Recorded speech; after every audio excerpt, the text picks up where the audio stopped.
Bismillahirrahmanirrahim. Madam President, His Excellencies, ladies and gentlemen. As a leader of a small island state, I have stepped up to many fora to say the exact same things I am about to say now. But because of the gravity of the situation, because our existence is at stake, I have no choice but to keep on repeating it. What will it take for you to listen to us?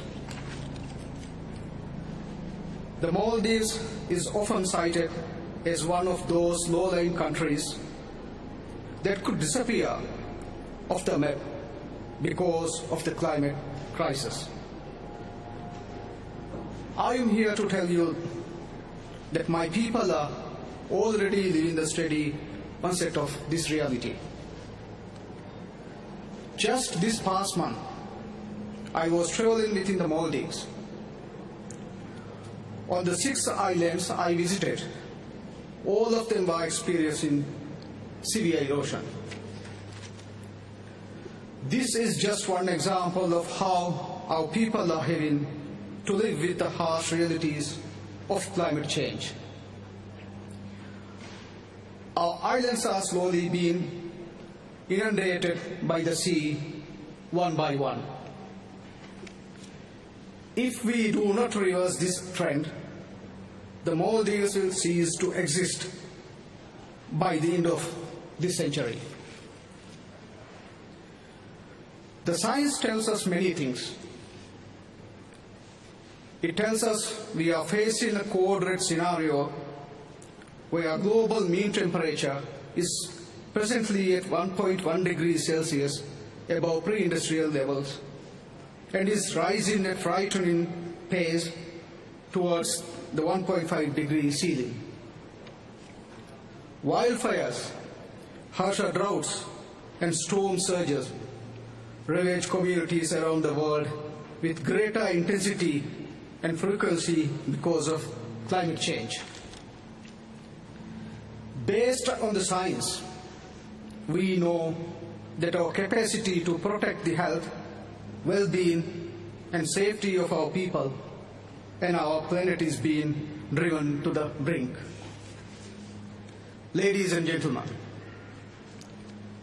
as I have said before, if the rise in temperature remains unchecked at 1.5 and jumps to 2 degrees, that is the death sentence to the Maldives. In a world where we cease to exist, our fate would remain a dark omen of the grim future that awaits the rest of the world. My people are determined not to let this transpire. We are determined to be part of the global solution to reverse these trends, to change the status quo.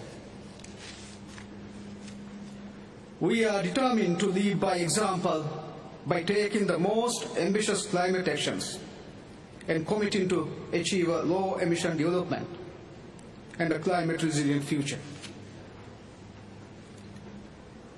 The climate emergency cannot be solved by the actions of individual nations alone.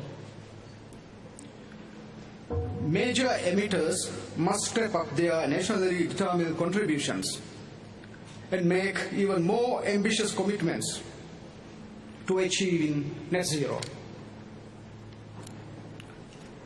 Countries must band together and assist the most climate vulnerable states to adapt to climate change.